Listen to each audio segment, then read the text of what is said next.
Hi, this is Steve Halleck of TikToking, and I'm going to do another really quick video for you guys. As you can see, this is another Journe Tourbillon. There's a couple others on my channels. There's a older yellow gold dial version and a 38mm dead seconds version. So I'll throw out links to both of those. But this one in particular is a very, very early white gold dial piece, and rather than do a full sort of explanation and review, I've already covered a lot of the other stuff on those other videos, so check those out. I'm just going to show you here what the differences are in the really early pieces. So as you can see, this is a piece from 1999. You can tell by the serial numbers here. So you have your sort of number, and then there's the 99. There's like 01 or 02 or 03 or whatever, gives you the production year. But the first thing you can see is this dial. Let me see if I can capture it properly for you. There we go. Really, really shiny. A little bit sort of grainy finish.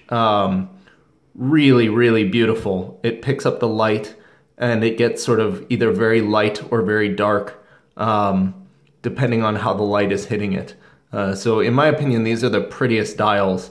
The yellow gold one I showed you also had a really shiny yellow dial, which is awesome. But these shiny white gold dials are pretty spectacular. So then one of the other things you'll see on these really early pieces, if you see the cock that holds the remontoire, it's actually beveled and a three-dimensional piece.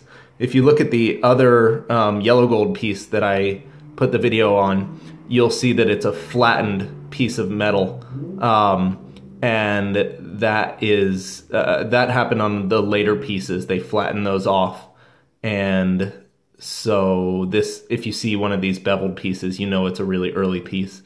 Another thing you can see, hopefully, and there you go.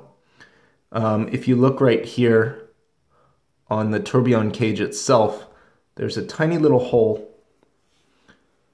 right there.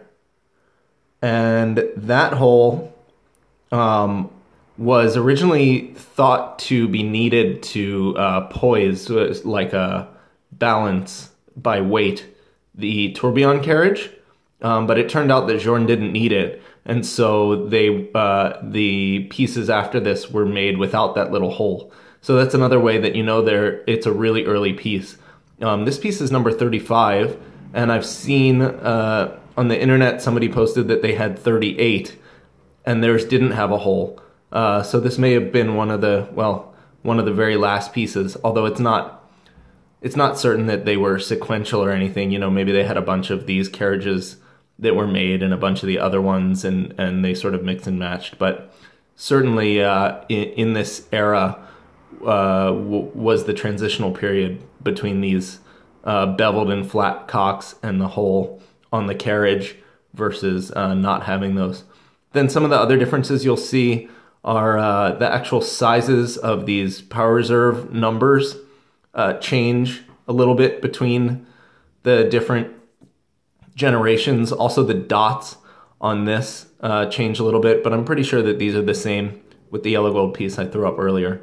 And then the last thing is this subdial is very silvery and has this very tight guilloche pattern. And on the much later ones, the subdial is kind of white and has a very sort of dull and more open-spaced guilloche pattern. That's one of the major things that, to me, I look for. I really don't like the white subdials. So these, to me, are the best. But you can just see the way this dial picks up the light is just killer. So these are getting pretty hard to find, and there aren't a lot of them that were made with these really early super shiny dials. But if you can find them, snap them up. All right, so please subscribe if you like my videos. Check out all the other ones, and I will see you later.